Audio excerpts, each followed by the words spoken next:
Capítulo 1. Vino al mundo un maestro, nacido en la tierra santa de Indiana, criado en las colinas místicas situadas al este de Fort Wayne. El maestro aprendió lo que concernía a este mundo en las escuelas públicas de Indiana y luego, cuando creció, en su oficio de mecánico de automóviles. Pero el maestro traía consigo los conocimientos de otras tierras y otras escuelas, de otras vidas que había vivido. Los recordaba, y presto que los recordaba adquirió sabiduría y fuerza, y la gente descubrió su fortaleza, y acudió a él en busca de consejo. El maestro creía que disfrutaba de la facultad de ayudarse a sí mismo y de ayudar a toda la humanidad, y puesto que lo creía, así fue, de modo que otros vieron su poder y acudieron a él para que les curase de sus tribulaciones y sus muchas enfermedades. El maestro creía que es bueno que todo hombre se vea a sí mismo como hijo de Dios, y puesto que lo creía, así fue, y los talleres y los garajes donde trabajaba se poblaron y atestaron con quienes buscaban su sabiduría y el contacto de su mano, y las calles circundantes con quienes solo anhelaban que su sombra pasajera se proyectara sobre ellos y cambiara sus vidas. Sucedió, en razón de las multitudes, que varios capataces y jefes de talleres le ordenaron al maestro que dejara sus herramientas y siguiera su camino, porque el apiñamiento era tal que ni él ni los otros mecánicos tenían espacio para trabajar en la reparación de los automóviles. Se internó, pues, en la campiña, y sus seguidores empezaron a llamarlo Mesías y hacedor de milagros, y puesto que lo creían, así fue. Si estallaba una tormenta mientras él hablaba, ni una sola gota de lluvia tocaba la cabeza de uno de sus oyentes, y quienes estaban en el fondo de la multitud, escuchaban sus palabras con tanta nitidez como los primeros, aunque en el cielo retumbaran rayos y truenos. Y siempre les hablaba en parábolas.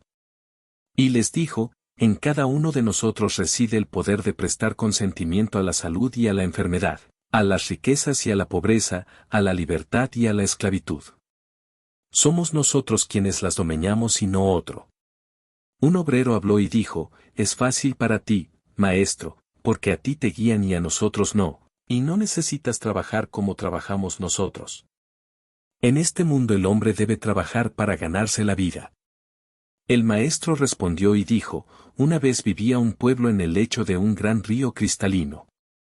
La corriente del río se deslizaba silenciosamente sobre todos sus habitantes, jóvenes y ancianos, ricos y pobres, buenos y malos, y la corriente seguía su camino, ajena a todo lo que no fuera su propia esencia de cristal.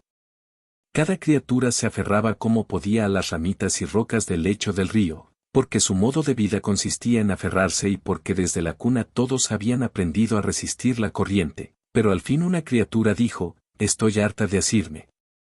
Aunque no lo veo con mis ojos, confío en que la corriente sepa hacia dónde va.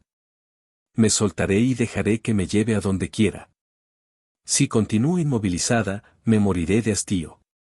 Las otras criaturas rieron y exclamaron, necia, suéltate, y la corriente que veneras te arrojará, revolcada y hecha pedazos contra las rocas, y morirás más rápidamente que de hastío.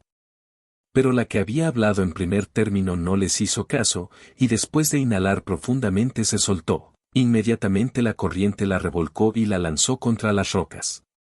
Mas la criatura se empecinó en no volver a aferrarse, y entonces la corriente la alzó del fondo y ella no volvió a magullarse ni a lastimarse. Y las criaturas que se hallaban aguas abajo, que no la conocían, clamaron, ved un milagro. Una criatura como nosotras, y sin embargo vuela, ved al Mesías, que ha venido a salvarnos a todas. Y la que había sido arrastrada por la corriente respondió, no soy más Mesías que vosotras.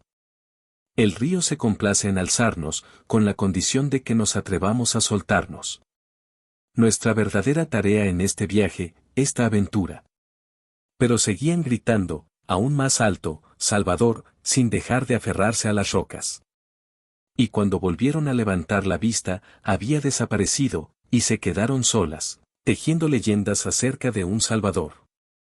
Y sucedió que cuando vio que la multitud crecía día a día, más hacinada y apretada y enfervorizada que nunca, y cuando vio que los hombres le urgían para que les alimentara con sus milagros, para que aprendiera por ellos y viviera sus vidas, se sintió afligido, y ese día subió solo a la cima de un monte solitario y allí oró.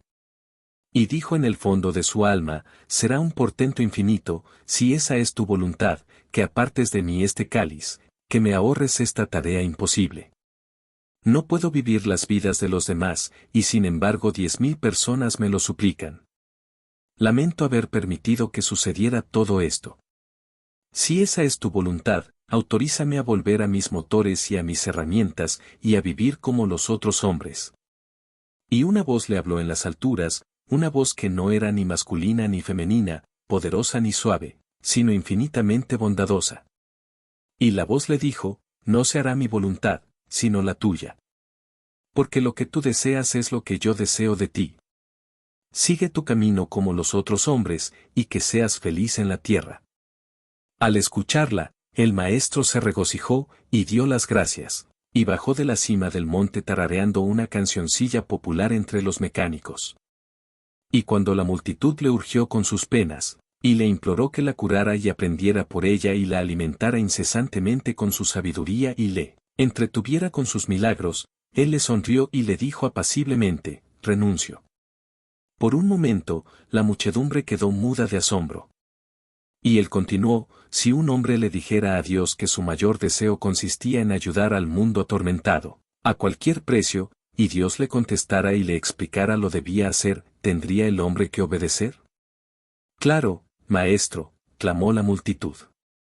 Si Dios se lo pide deberá soportar complacido las torturas del mismísimo infierno. Cualesquiera que sean esas torturas, y por ardua que sea la tarea. Deberá enorgullecerse de ser ahorcado, deleitarse de ser clavado a un árbol y quemado. Si eso es lo que Dios le ha pedido, contestó la muchedumbre. ¿Y qué haríais? Preguntó el maestro a la concurrencia, si Dios os hablara directamente a la cara y os dijera: os ordeno que seáis felices en el mundo, mientras viváis, ¿qué haríais entonces? La multitud permaneció callada. Y no se oyó una voz, un ruido, entre las colinas ni en los valles donde estaba congregada.